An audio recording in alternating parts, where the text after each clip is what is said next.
Two people, both in their 30s, earning nearly identical incomes. Person A spends on luxury, the high-end car, the designer loft, the constant upgrades. Person B drives an ordinary sedan, lives modestly, and invests consistently. To the outside world, they look equally successful. But fast forward 20 years. Person A is earning more than ever, yet feels financially trapped. Person B has achieved total financial flexibility. They had the same money, the same city, the same opportunities. So why did their lives diverge? The answer begins with a psychological difference most people never learn to recognize. We often confuse looking wealthy with being wealthy. Luxury cars and designer labels are easy to see, but they represent consumption, not net worth.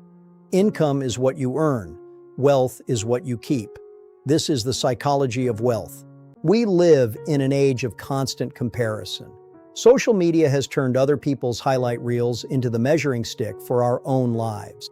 Luxury influencers, expensive vacations, and designer labels, modern technology makes this comparison continuous.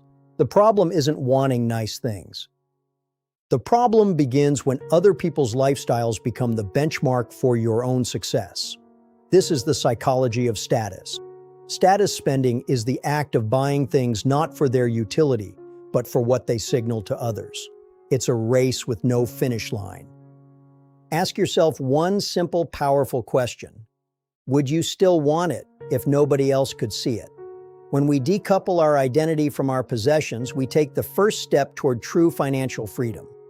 Next, we look at the trap of lifestyle inflation. As your career progresses, your income naturally grows. $50,000 becomes $100,000 and then $150,000. But for many, a strange phenomenon occurs.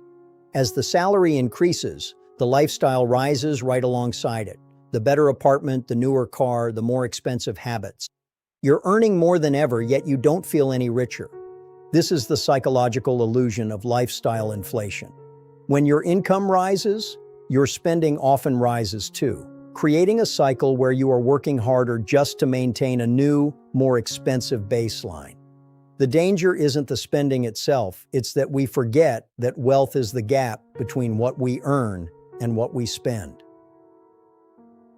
To build wealth, you must learn to widen that gap intentionally. Next, we explore the power of delayed gratification. Every day we face a choice: the immediate satisfaction of a purchase or the long-term security of a goal. This is the heart of delayed gratification. But financial wisdom isn't about extreme deprivation. The goal isn't to never enjoy your money, it's to not sacrifice your future for every present desire. A wealthy mindset finds the balance. Enjoy today, but prepare for tomorrow. Save consistently and use your money with intention. When you delay gratification, you aren't just saving money, you are buying your future self more options and more freedom. But this discipline becomes much harder when money is connected to our emotions. Our feelings often drive our spending in ways we don't realize. Next, we look at the hidden triggers of emotional spending and how to recognize them before you tap the card. We've all been there. A long, stressful day leads to a late-night purchase. For a moment, the dopamine hit feels like relief, but that relief is temporary. Spending often becomes a way to regulate our emotions. Whether it's stress, boredom, or anxiety, we use consumption to fill a psychological gap. Sometimes it's the pressure to belong. We buy what our peers buy, not because we want the item, but because we fear the social cost of being left behind. The excitement of the purchase is quickly followed by the weight of regret. The emotion passes, but the financial cost remains. The next time you're about to buy, ask yourself, what am I actually trying to feel right now? Awareness is the first defense against emotional spending. By naming the emotion, you reclaim control. Next, we explore the power of automation, making the right choices effortless. Success doesn't always require extraordinary willpower. Often it just requires a better system. The moment your salary arrives, the system should take over. By automating your savings and investments, you ensure that you pay your future self first before discretionary spending even has a chance to occur. Behavioral design teaches us that we shouldn't rely on being disciplined every single month. We should make the right behavior the easiest path to follow. Whether it's retirement contributions, emergency savings, or spending limits, automation ensures consistency. It turns a difficult decision into a silent habit. When your systems are set, you no longer have to worry about the numbers. You've replaced the stress of decision-making with the peace of progress. Make the right choices effortless. Next, we explore why wealth thinks in decades, not months, the power of compounding. What is the value of $100? Most people see it as what it can buy today, but wealth thinkers see what it can become in 30 years. The power of compounding isn't that money grows quickly. It's that time gives small decisions the opportunity to become large ones. Wealth doesn't think in months, it thinks in decades. It's the patience to let the curve do its work while others are looking for a quick win. Ask yourself, what feels good this month, or what will make my life better 10 years from now? Perspective changes every decision you make. Every dollar you save today is a seed for your future freedom. The earlier you plant, the larger the shade will be when you finally need it. Consistency over intensity. Next, we define the final distinction, the difference between being rich and being truly wealthy. There is a fundamental difference between being rich and being wealthy. A rich person has a high income. A wealthy person has high-value assets and time. True wealth is the ability to handle life's surprises without fear. It's the resources that reduce your dependence on the next paycheck. Wealth allows you to choose work based on meaning rather than desperation. It's the freedom to say no to things that don't align with your values. The deepest form of wealth isn't what you can buy.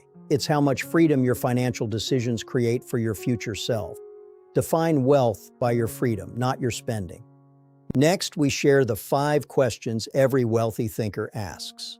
To move from consumption to wealth, we must change our internal dialogue. Here are the 5 questions wealthy thinkers ask before every major decision. 1. Do I actually want this item, or do I just want the status it represents? Would I still buy it if no one else could see it? 2. Will this purchase still matter to me in 5 years? Wealth thinkers focus on the lasting impact, not the short-term thrill. 3. Am I increasing my lifestyle faster than my financial security? True wealth is found in widening the gap between what you make and what you spend. 4. Am I making this decision emotionally or intentionally? Recognize the difference between buying for relief and buying for purpose. And 5. What would my future self wish I had done with this money? Every choice today is a gift or a burden for the person you will become. The goal isn't to look wealthy. It's to build a life where money gives you more choices. Instead of controlling your choices, one path leads to possessions, the other leads to freedom.